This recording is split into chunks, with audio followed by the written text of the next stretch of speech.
Scissors, when someone is meant for you, you will know. Here's why. What is meant for you will never miss you, and what misses you was never meant for you.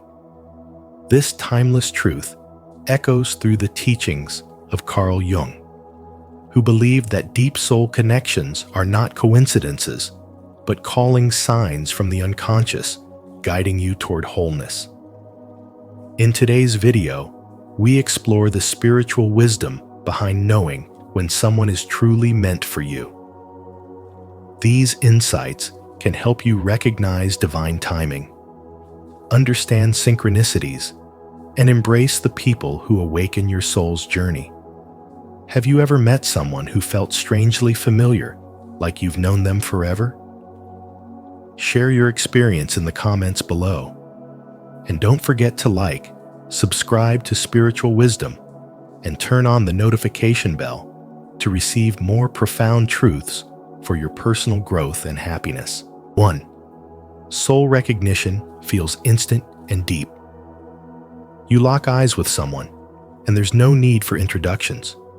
You don't know their name, their story, or where they're from, but something in you softens, pauses, and remembers. This isn't fantasy. This is soul recognition. It's the kind of encounter Carl Jung described when he spoke of meaningful coincidences, moments where the inner world of the psyche aligns with the outer world, creating a powerful sense of knowing. You don't have to explain it. You don't have to prove it. You just feel it. A calm settles over you. Not excitement or obsession, but a quiet certainty, as if a missing piece of your story just walked into the room. Carl Jung believed that when two souls are meant to connect, their meeting isn't the result of chance, but of deeper psychic patterns, archetypes that emerge from the collective unconscious. That's why, in these rare moments, you feel like you've known the person forever, even if it's only been minutes. This isn't about romance or desire. It's about resonance. Their presence doesn't feel foreign. It feels familiar, like a home you forgot you remembered. The connection is subtle, sacred, and surprisingly still.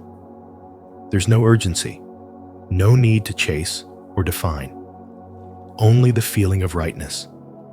Think about all the moments in life that feel random. The stranger who says exactly what you needed to hear. The friend you meet by coincidence, but who ends up shaping your path. These aren't coincidences. They're synchronicities, what Jung described as meaningful events that arise when your inner world is ready to reflect a new truth back to you through another person. These soul-aligned encounters feel effortless, as if the universe choreographed a silent dance just for your recognition. Take Rachel's story.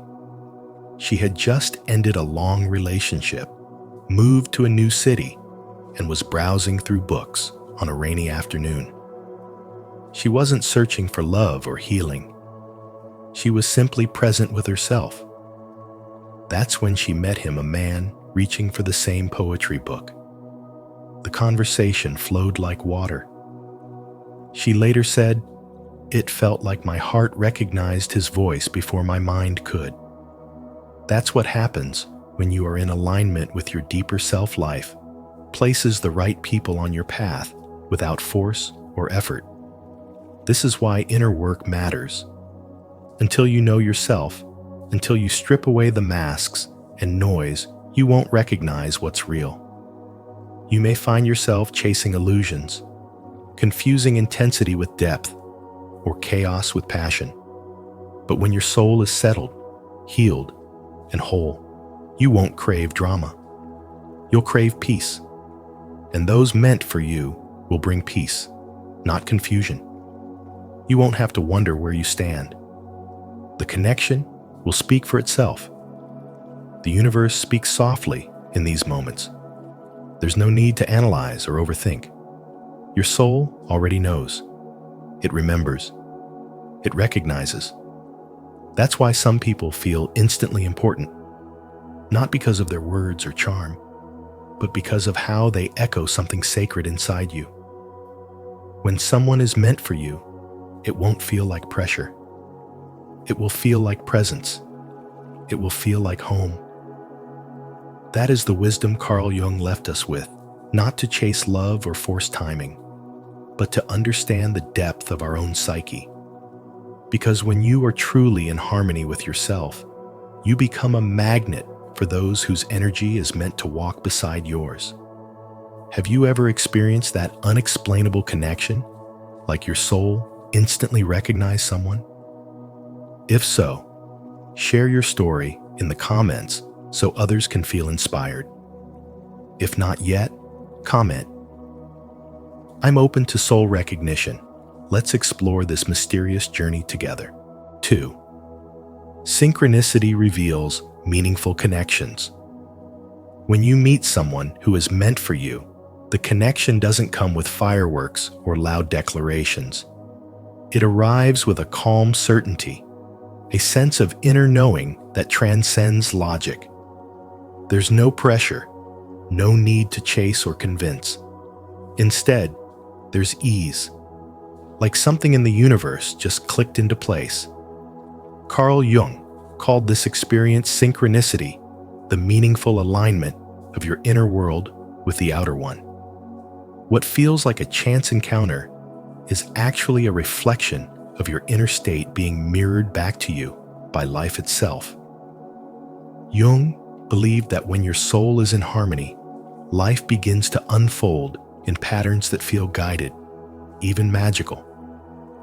You'll find yourself at the right place, meeting the right people, hearing the right words at the perfect time.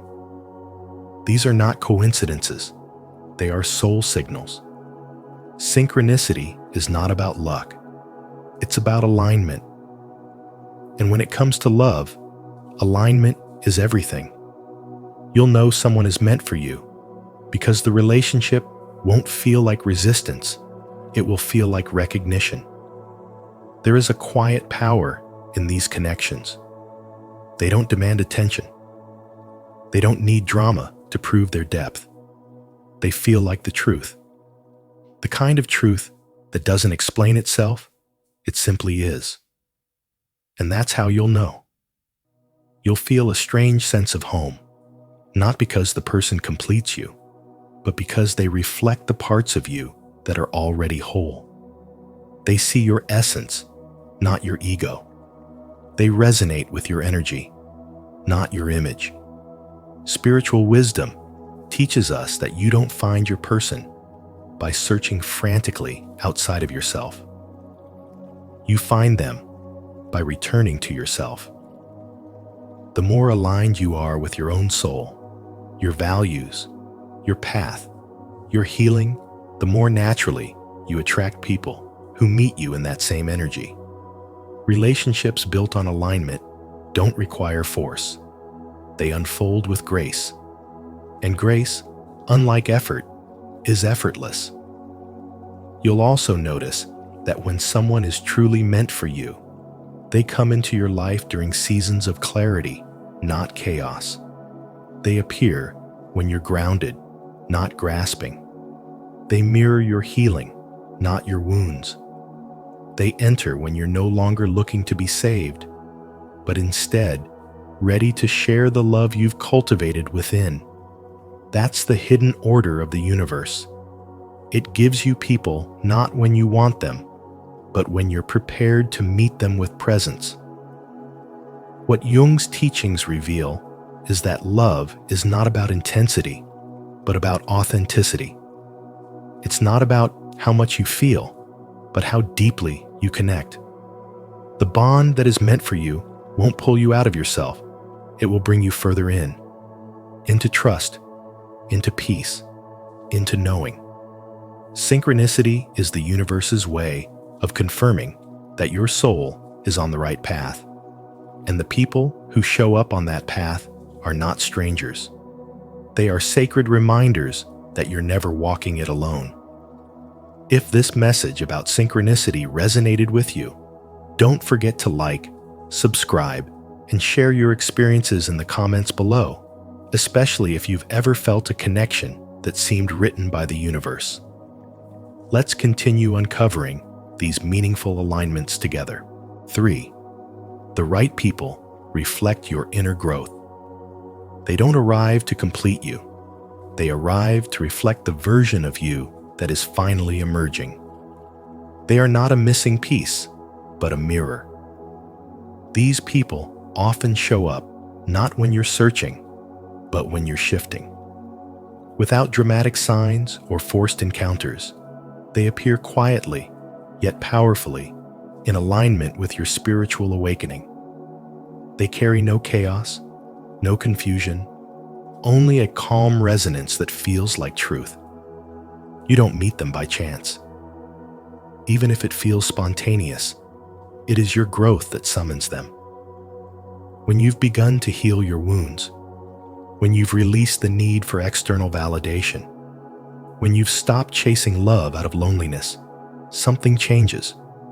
Your frequency rises, your standards shift, and suddenly, the people who once drained you fade, and those who reflect your new energy arrive. They don't have to prove themselves, because your soul already recognizes them. This kind of connection is not built on desperation, but alignment. They don't save you from yourself. They awaken you deeper into who you truly are. Their presence is not about fireworks, but deep recognition. You find yourself speaking less, but understanding more. There is no need to perform, explain, or chase. They hold space, and in doing so, you feel safe enough to unfold.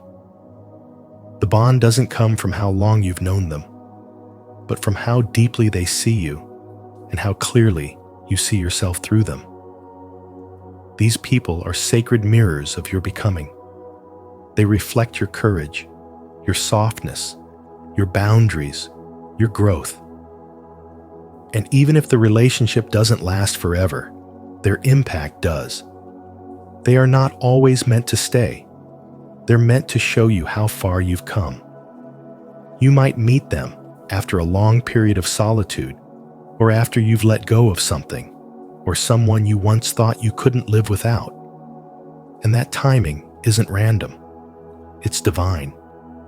In a true spiritual awakening, you stop chasing love that breaks you and start recognizing love that builds you. You no longer romanticize intensity over peace.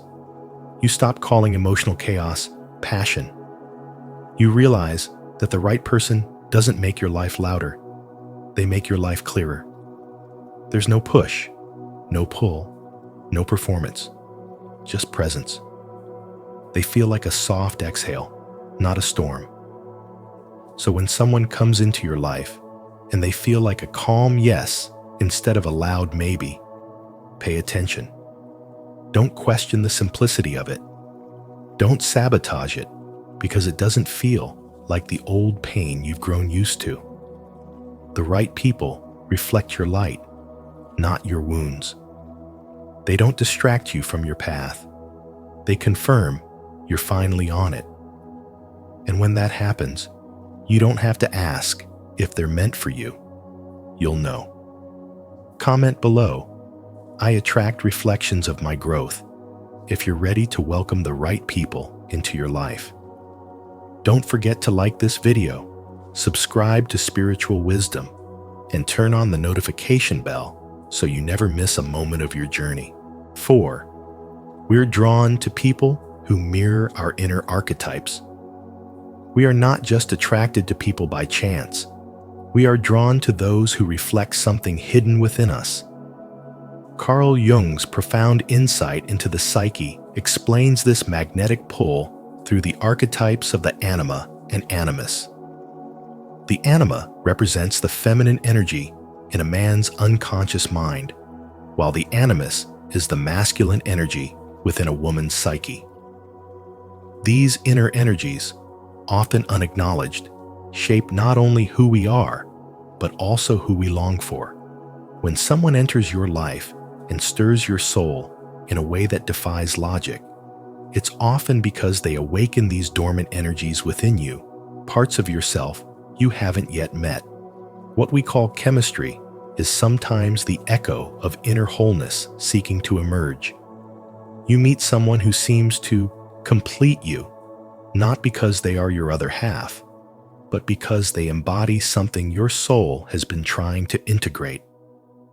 A man who has buried his sensitivity beneath years of emotional armor may be captivated by a woman who expresses warmth and softness effortlessly. She is not simply attractive, she is a symbol of his unclaimed wholeness. In the same way, a woman who has long silenced her voice may find herself drawn to a man who speaks with clarity and strength. What she admires in him is also the strength she was born to develop. This is why such connections can feel deeply spiritual, even fated.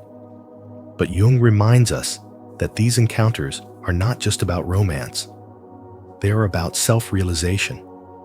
The people we feel most drawn to often act as mirrors, showing us what we need to see about our wounds, our shadows, our unlived potential. They are not saviors or soulmates in the fairy tale sense. They are catalysts. They push us into the fire of transformation, into the journey of individuation, the lifelong path of becoming our truest self. Modern love stories often echo this truth without knowing it. Think of the woman who keeps falling for emotionally unavailable men. She may believe she's cursed, but Jung would say she is meeting her animus in distorted form. It's not just about the men. It's about her own relationship with inner authority and trust.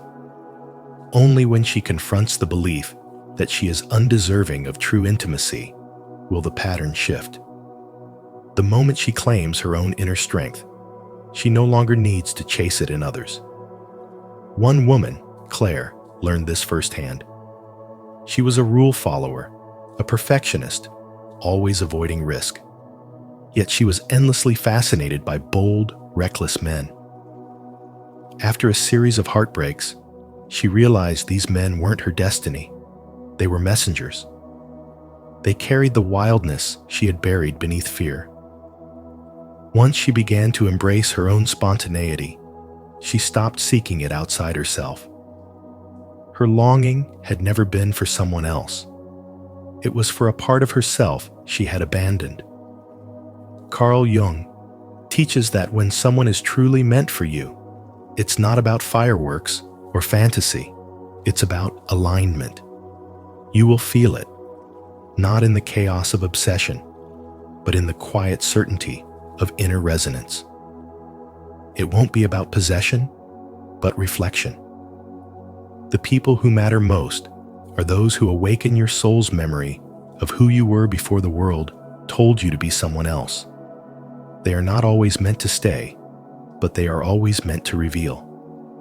If you feel the pull of deep inner transformation and recognize the mirrors in others, comment below. I see my inner archetype to affirm your self-awareness. And don't forget to like, subscribe, and join us on this journey into the soul. 5. Love is often a mirror, not a fantasy. Love is often not the fantasy we imagine, but a mirror reflecting something hidden within ourselves. Carl Jung believed that powerful attraction doesn't emerge from fate alone. It often arises from projection, where we unconsciously see parts of ourselves in another. This doesn't make the connection false, it makes it deeply meaningful. When someone enters your life and feels magnetic, what you might really be responding to is your own inner world echoing back at you through their presence. You're not simply falling in love with them. You're awakening something within yourself that was dormant. Jung taught that each of us carries both masculine and feminine energies, the anima and animus, and that we tend to project these unconscious elements onto others. When a person seems overwhelmingly captivating, it's often because they reflect an ideal or emotion that lives within us, but hasn't yet been consciously acknowledged. These projections create a sense of familiarity of meant to be, even if we've just met. This recognition can feel like lightning. You lock eyes with someone, and your soul whispers, "I know you." But this knowing is not always about the other person. It's about you. It's a signal that you're ready to grow.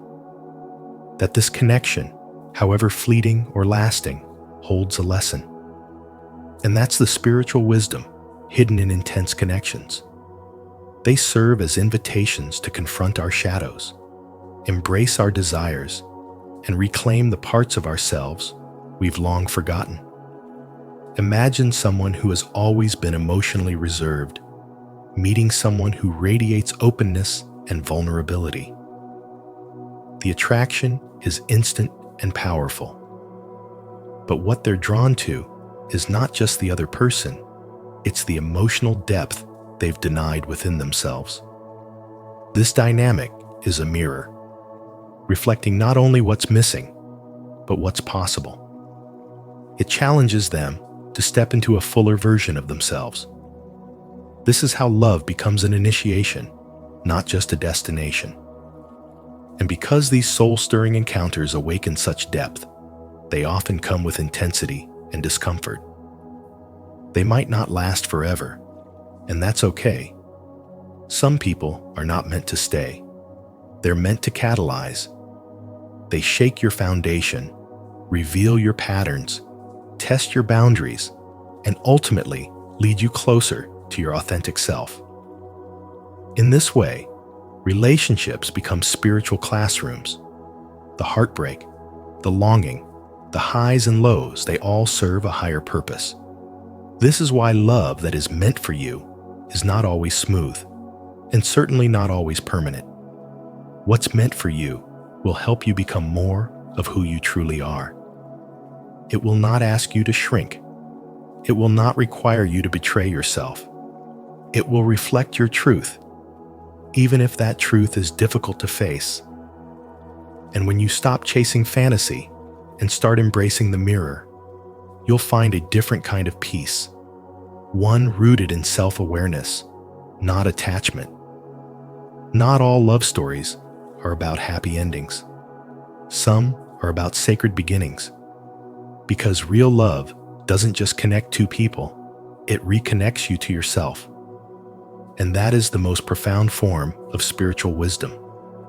To see love not as something you find in another, but as something that reveals who you've always been. If this message resonates with your heart, repeat after me. I see myself clearly through love. I embrace the truth it reveals. Let this be your affirmation today. And if it spoke to you, don't forget to like, share, and subscribe for more spiritual insights. 6. Deep connections. Go beyond logic. Some people make you feel completely seen without speaking a single word. Their presence alone brings a sense of peace, safety, and something even deeper, a kind of awakening that stirs your soul. It's not always about romantic attraction. It's something far more sacred. It's a recognition, a quiet familiarity that speaks to the spirit, not the ego. In their presence, you don't have to pretend, perform, or explain. You just are. And that's enough. Carl Jung once said, "The meeting of two personalities is like the contact of two chemical substances. If there is any reaction, both are transformed." This is what happens when a soul-level connection occurs. It isn't logical or measurable, it's felt. It hums in the silence, in the way they hold space for you, in the way your inner world softens without fear. This isn't about someone fixing you, saving you, or completing you.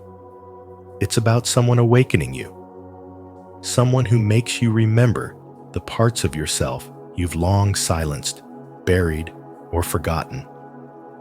These are the people who feel like home, not because they offer comfort in a shallow sense, but because they mirror your essence. You don't feel anxious around them. There's no need to chase, to prove, or to perform. There's simply presence. resonance.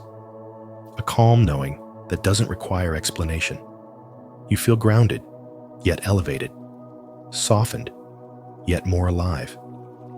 This is the kind of connection that marks the beginning or deepening of a true spiritual awakening. You may not meet them when you're actively searching. In fact, they often appear when you least expect, when you're focused on becoming whole on your own. That's the mystery of spiritual timing. It doesn't follow logic or desire. It follows readiness. And when your soul is ready, the universe moves. The person shows up not as a reward, but as a reflection of your inner growth.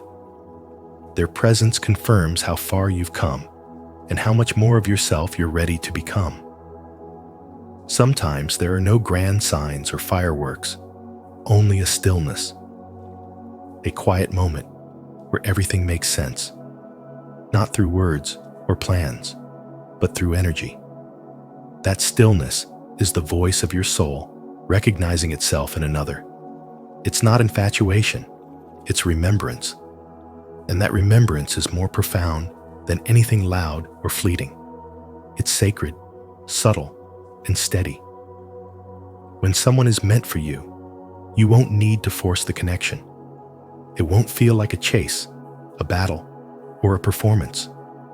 Instead, it will feel like returning, not just to them, but to yourself. You'll know it's real, not because they complete your story, but because they walk beside you as you write the next chapter of your own. Their presence won't distract you from your path, it will deepen it. And in that depth, you'll find not only love, but truth, not only comfort, but transformation. If this message resonated with your soul, leave a like and subscribe to our channel. Tap the notification bell so you never miss powerful content like this. And if you've ever felt a connection that goes beyond words, type in the comments. I believe in deep soul connections. 7. True connections trigger inner transformation. Whether they stay or go, the people meant for you arrive with a silent purpose: to awaken what's dormant within you. They stir the still waters of your soul, forcing the shadows to rise and be seen. These are not ordinary encounters. They are catalysts of growth, triggers of healing, and mirrors of the self you've forgotten. Carl Jung believed that relationships are not accidents. They're messengers of the unconscious, leading us through the difficult, necessary process of individuation. When someone touches your inner world so profoundly, it's not because they were supposed to stay. It's because they were meant to transform. True connections rarely arrive with ease. They pull your hidden wounds to the surface and invite discomfort not to harm you, but to heal what was buried. The most significant relationships are not built on harmony alone, but on the tension that exposes who you truly are. Someone who challenges your limits, confronts your fears, or disrupts your patterns is not always your enemy. They may be your spiritual initiator. In Jungian terms, they provoke the confrontation between ego and shadow, a sacred battle that must be faced if you are ever to become whole. You may find yourself asking why it hurts, why someone who felt so aligned suddenly walked away or couldn't stay. But their job was never permanence. Their job was to awaken you. Think of the woman who never stood up for herself until she met someone who constantly crossed her boundaries, or the man who never dealt with abandonment issues until he loved someone who couldn't commit. These people arrive like storms, but when they pass, the landscape of your soul has shifted.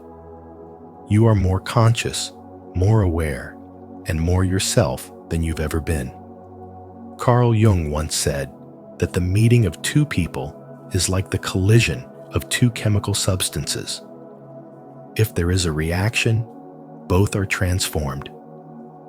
This is the essence of spiritual awakening in relationship form. The universe sends you exactly who you need, not who you want, to reflect your emotional maturity, your unconscious habits, and your unmet needs. And though they may leave, the version of you that they unlock stays forever. There's a certain grief in knowing that not all soul connections are built to last. But there's also freedom. You stop clinging and start learning. You stop asking, "Why did this end?" and start asking, "What did this reveal?" That's when you reclaim your power. You realize that love isn't just about staying, it's about evolving. Some people are not meant to hold your hand forever, but to hand you the key to your next transformation. The lesson is not in how long they stay, but in how deeply they awaken you. And in that awakening, you begin to remember who you were always meant to be. If this message has touched something deep within you, leave a comment of truth.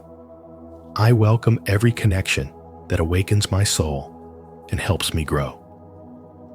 And if you're on this journey of transformation, don't forget to like, subscribe, and turn on the notification bell.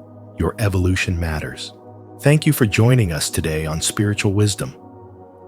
Remember, when someone is truly meant for you, the signs won't be forced. They'll feel like home. Life has a mysterious way of aligning hearts, and sometimes the soul recognizes the truth long before the mind does. If this message spoke to you, don't forget to like, share, and subscribe to our channel. And be sure to turn on the notification bell so you won't miss our upcoming videos filled with insights, guidance, and spiritual awakening. Until next time, trust the journey and stay aligned with your heart.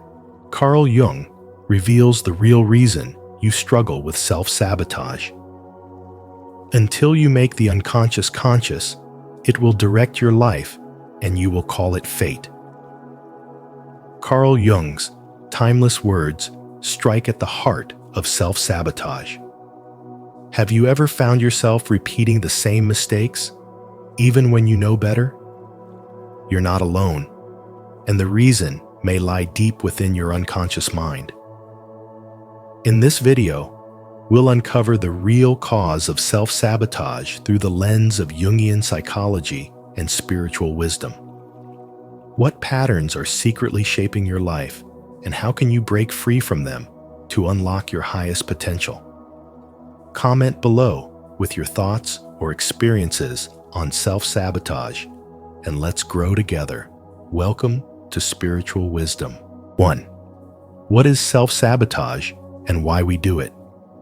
Self-sabotage is not a flaw in your character, nor is it simple procrastination or laziness. It's a pattern deeply rooted in the unconscious mind, one that Carl Jung believed arises from a misguided attempt at self-protection. When you begin to step outside your comfort zone, take risks, or approach real transformation, your psyche often pulls you back. Not because it wants you to fail, but because it has learned through past pain or conditioning that safety means staying small, predictable, and unseen. These behaviors show up in subtle yet powerful ways. You delay sending that important email. You pick a fight with someone you care about. You binge eat or overspend right after making progress toward your goals. And just when life begins to open up for you, that inner voice whispers, "You're not ready. You don't deserve this. Something will go wrong." It's not logic. It's fear disguised as logic. It's not your truth. It's the echo of wounds that haven't been healed. Carl Jung taught that unless we bring these unconscious patterns into conscious awareness, they will rule our lives. We will act out scripts we didn't write and wonder why we feel stuck. The shadow, the part of the psyche that contains all we reject or repress, becomes the puppeteer. and we play the role of saboteur without even realizing it. But the moment you shine light on these hidden parts, they lose their power to control you. Consider someone on the verge of real change. They've been offered a dream job, a beautiful relationship, or a creative breakthrough. Instead of stepping forward, they freeze. They doubt. They retreat. On the surface, it looks like hesitation. But deep down, it's the unconscious saying, "This is unknown." And unknown means unsafe. Even success can trigger sabotage if deep inside, you associate visibility or growth with pain. The unconscious mind isn't evil, it's ancient. It holds every memory, every emotional imprint, every protective mechanism you've ever needed to survive. But what once protected you may now be holding you back. The key is not to fight against it, but to understand it. When you stop judging your behavior and start asking, "What part of me is trying to be heard right now?" you begin to reclaim control. Self-sabotage fades when self-awareness rises. When you notice the pattern, question the fear, and offer yourself compassion, something powerful shifts. You no longer act out old wounds you start creating from truth. The journey requires courage, because facing your shadow means confronting pain. But it also brings clarity, strength, and the freedom to live as your whole self. Carl Jung believed true transformation is not about becoming someone else. It's about integrating all that you are. And when you embrace the part of you that's been scared to grow, you no longer need to sabotage your own joy. You become the conscious creator of your path, no longer held hostage by an invisible past. Have you ever caught yourself holding back right before something amazing could happen? If so, share your experience in the comments. Your story might help someone else recognize their own patterns. If not, comment, "I'm ready to break free," to commit to overcoming self-sabotage together. Let's support each other on this path to healing and growth. 2. Carl Jung's insight, the shadow. Carl Jung believed that the real reason we struggle with self-sabotage lies in the part of us called the shadow, a hidden aspect of our psyche made up of all the emotions, impulses, and traits we were told to reject as children. Maybe you were told not to cry, not to be angry, or not to be too loud or bold. Slowly, to fit in, to be accepted, you began suppressing those parts of yourself. But those parts didn't disappear. They simply sank into the unconscious, quietly shaping your behavior from the shadows. This shadow is not just a collection of negative traits. It's where your disowned brilliance lives. The passions you silenced, the confidence you buried, the creativity you tucked away because someone once said it was too much. Jung called this the gold in the dark, meaning the very parts of you you've rejected may be the most powerful. What you've locked away for years in shame or fear is also where your vitality and greatness are hiding. But if the shadow is ignored, it doesn't stay quiet. It starts showing up in self-sabotage. You delay a big project until the last moment. You push away people who love you. You reject good opportunities because you're secretly afraid of success. These aren't signs that you're broken. They are messages from your unconscious, your shadow saying, "See me." The more you suppress it, the more it controls you from behind the curtain. That's why Jung warned, until you make the unconscious conscious, it will direct your life and you will call it fate. Think about a moment when you felt you ruined something good. A relationship, a job, a chance to speak up. Most likely, it wasn't your conscious self that wanted to destroy it.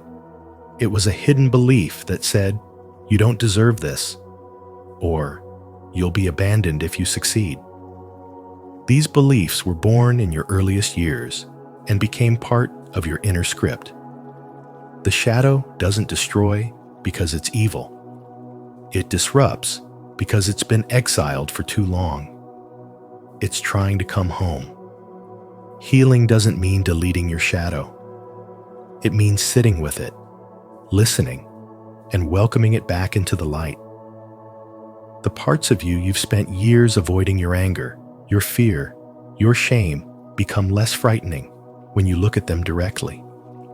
And in doing so, they transform. Your anger becomes your boundary. Your fear becomes your discernment. Your shame becomes your compassion.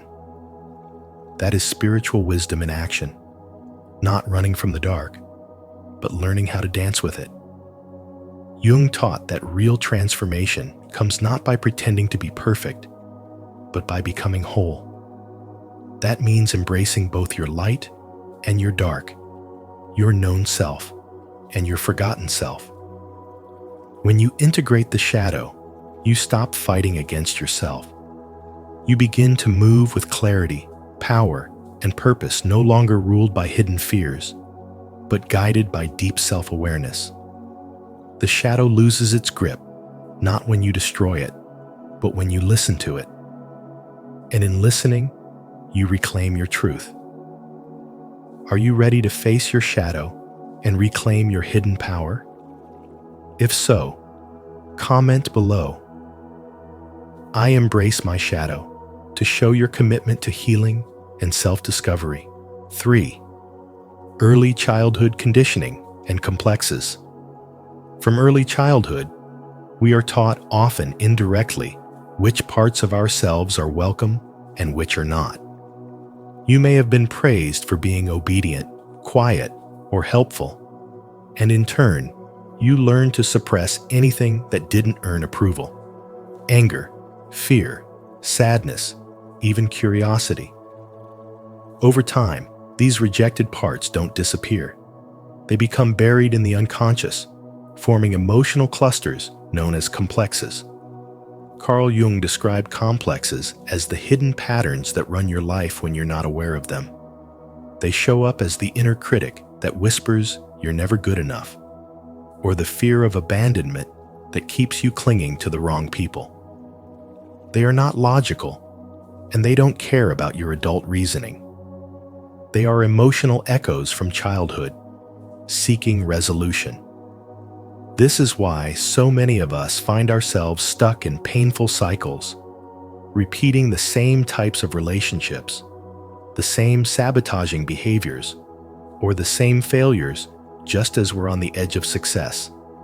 Jung called this repetition compulsion, the unconscious drive to recreate early wounds in hopes of finally healing them. If, for instance, your emotional needs were ignored as a child, you might keep finding yourself in situations where you feel invisible, not because you want to suffer, but because your psyche is still trying to solve an old problem. It's an emotional loop, disguised as fate, but truly born of unmet needs that have never been consciously addressed. These patterns are often mistaken for personality traits. You might say, "I just have trust issues," or "I'm afraid of commitment." But beneath those surface beliefs lies something far more significant. Your forgotten self, exiled long ago, still calling out to be acknowledged. Jung famously said, "Until you make the unconscious conscious, it will direct your life and you will call it fate." Spiritual awakening begins the moment you stop identifying with the story you've been repeating and begin to ask, what part of me is trying to speak through this pain? What makes this process transformative is not just self-awareness, but self-compassion. You cannot fight your way out of these patterns by force. You must meet them with understanding, like a parent soothing a frightened child.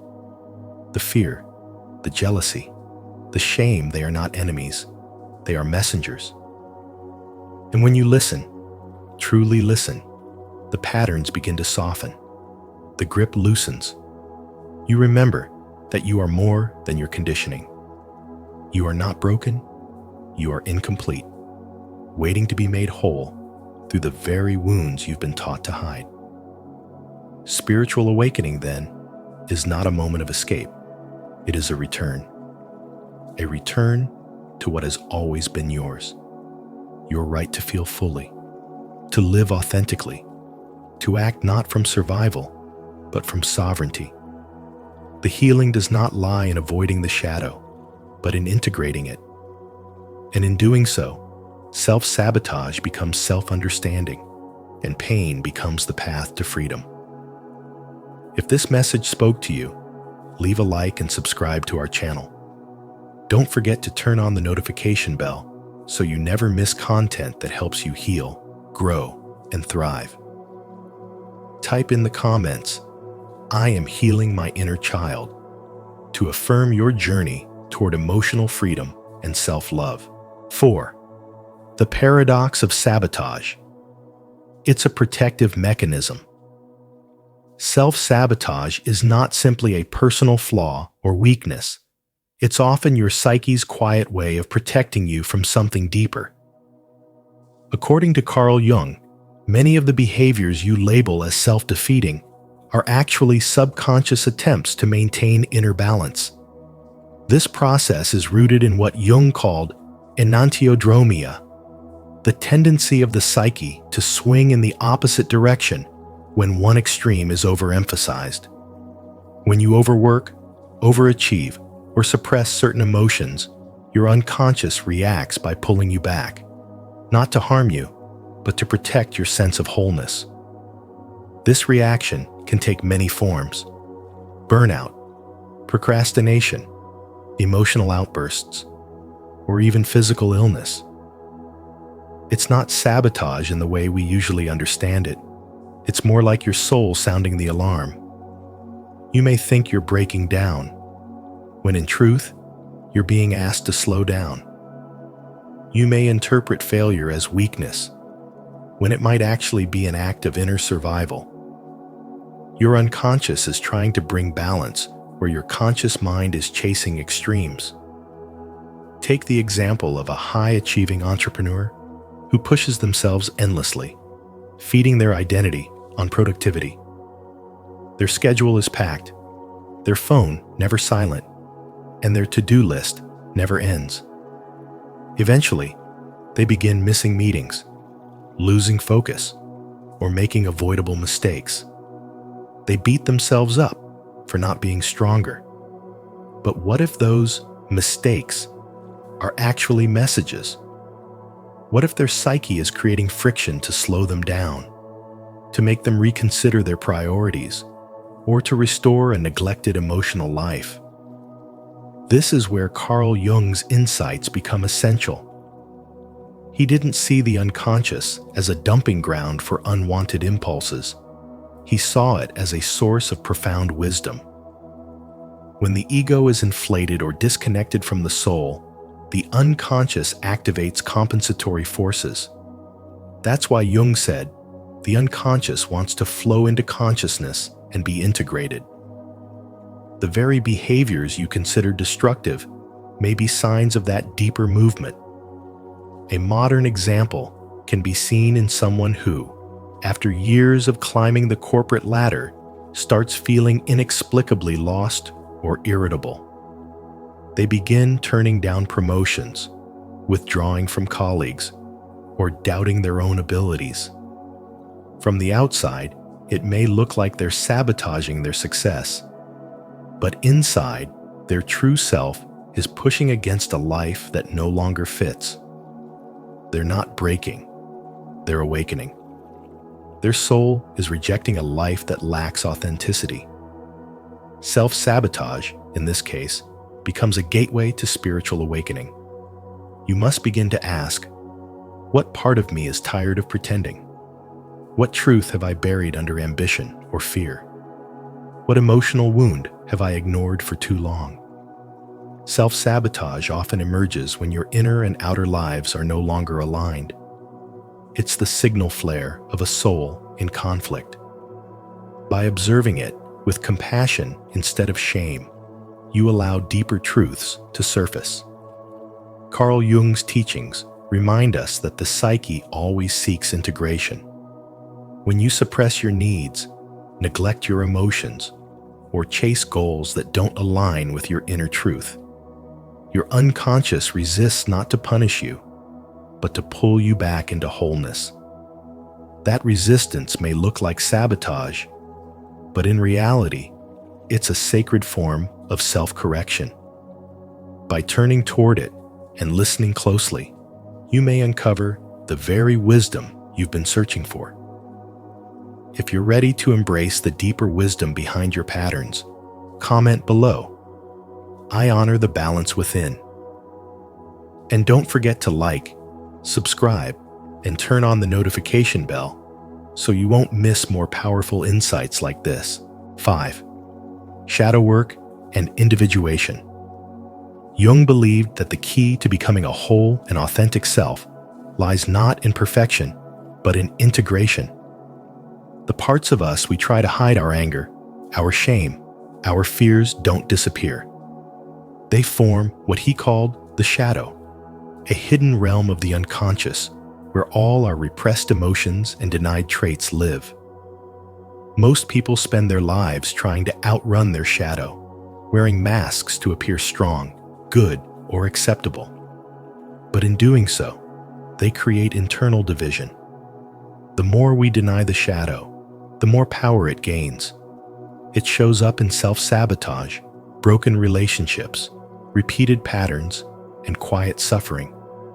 True transformation begins when we stop suppressing these darker parts of ourselves and instead begin to meet them with compassion. To grow spiritually and emotionally, we must face what we've rejected within us, not with judgment, but with honesty and gentleness. That's where real strength lies, in turning toward our pain rather than away from it. This is the heart of spiritual wisdom, knowing that what you resist persists, but what you embrace, you can transform. When you listen to the voice beneath your anger or sadness, you'll often find an old wound still bleeding, still waiting to be seen. Healing is not about removing the pain, but allowing it to be heard, to breathe, to guide you back to your true self. The shadow isn't your enemy, it's your teacher. Every trigger, every overreaction, every insecurity is a doorway into deeper self-understanding. And yet, resistance to this work is natural. It's easier to blame external circumstances than to admit that some part of you is afraid of who you might become. As Jung once pointed out, many people fear their own potential more than they fear failure. Why? Because stepping into your highest self means letting go of everything you've built your identity around. The need to be liked, the fear of judgment, the belief that you're not enough. It means breaking free from the familiar discomfort of old stories and rewriting your narrative from a place of conscious choice. Individuation is not about becoming someone else, it's about returning to yourself. But that return requires courage. It means asking difficult questions and sitting with uncomfortable answers. It asks you to welcome not only your light, but your darkness. To understand that you are both. To realize that spiritual wisdom doesn't ask you to become perfect, it asks you to become real. And to be real, you must be whole. Whole means you have accepted your flaws, your rage, your tenderness, your power, all as sacred aspects of your human experience. This inner work is not a quick fix. It's a lifelong dialogue with your soul. But each time you choose awareness over avoidance, truth over illusion, wholeness over image, you take one step closer to freedom. Not the freedom that comes from escaping who you are, but the freedom that comes from embracing who you've always been. The shadow doesn't disappear. It becomes integrated. And when it does, it no longer controls you from the dark. It empowers you from within. Comment below. I choose to face my shadow if you're ready to embrace your whole self with courage and compassion.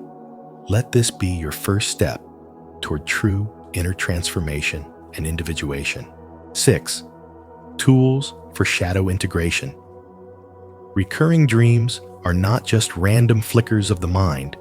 They are messengers from the unconscious, trying to break through the noise of everyday life. When certain themes appear again and again in your sleep, like being chased, losing control, or returning to the same place, it often signals a conflict buried deep within. These dreams are the voice of the shadow, calling for your attention.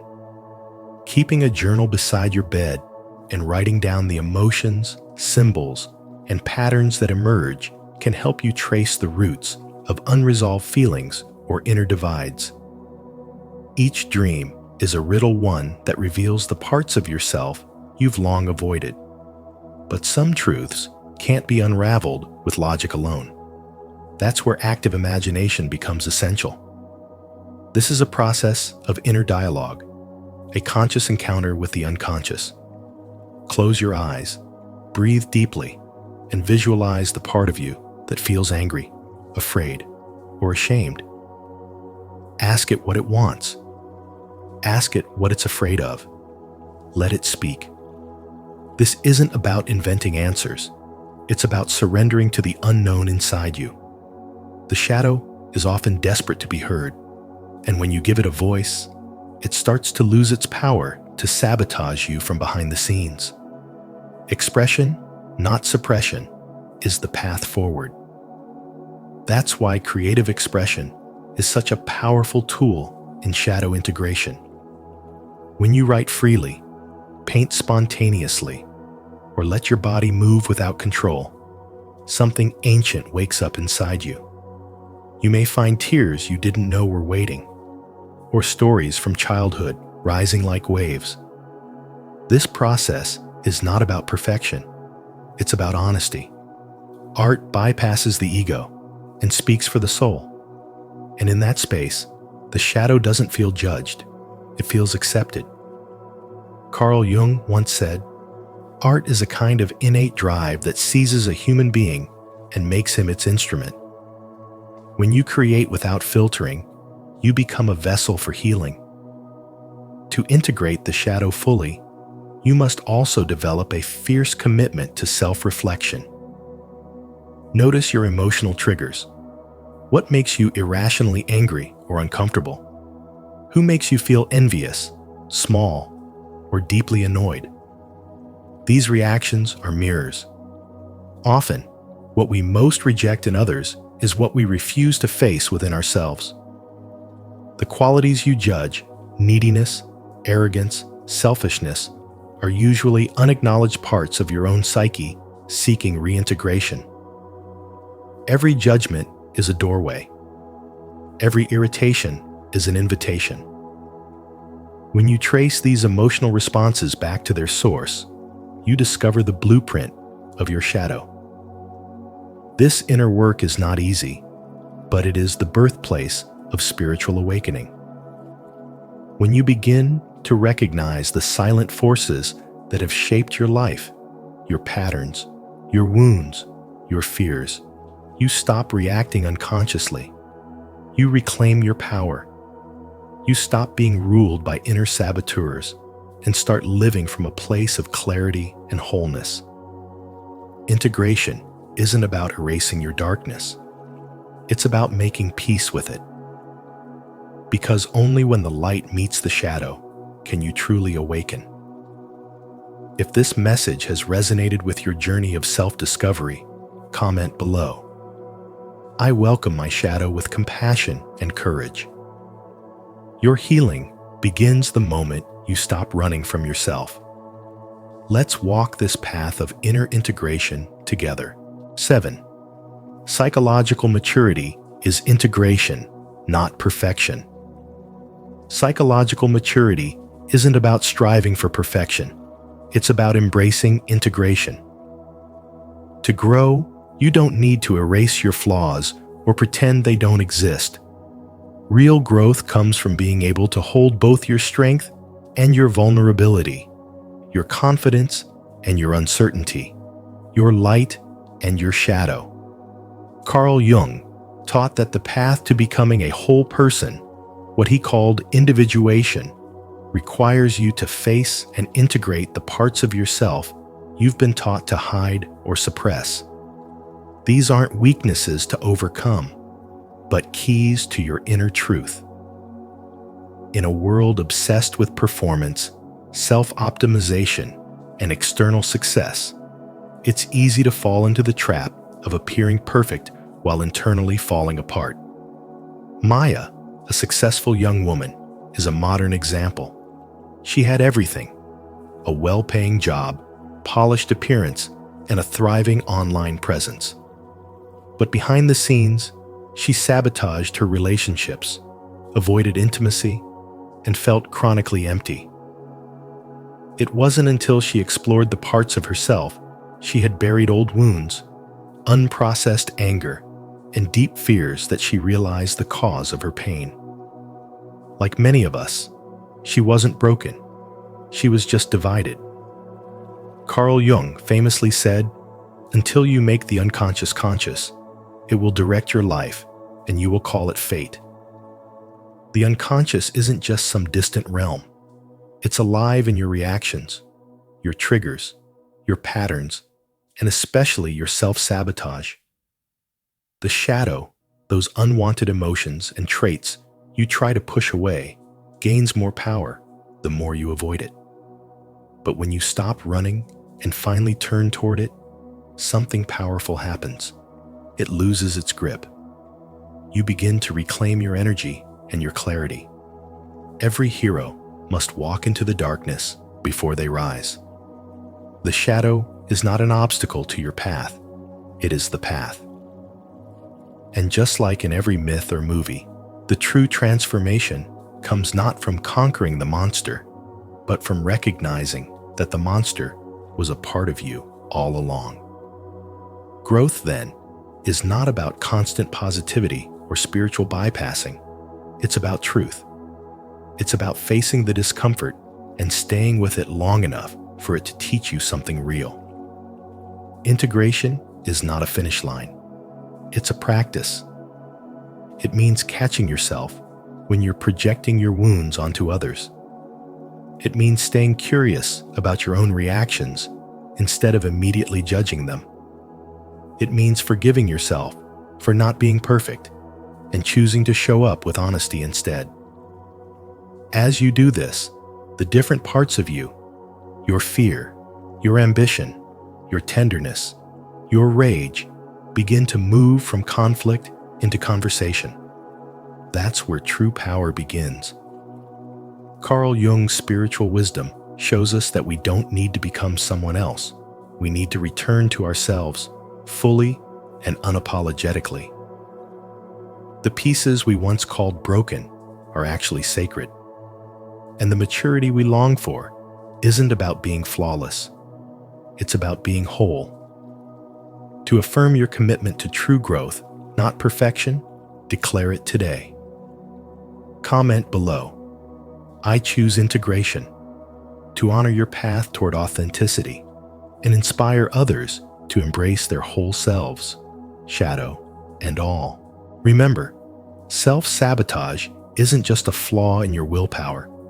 It's often a deeper signal from the unconscious, asking you to heal, grow, and realign with your true self. As Carl Jung reminds us, until you make the unconscious conscious, it will direct your life and you will call it fate. If today's message spoke to something hidden within you, don't let it fade away. Like this video, share it with someone who needs to hear it, and subscribe to Spiritual Wisdom for more insights like this. Don't forget to turn on notifications so you never miss a new step on your journey toward transformation.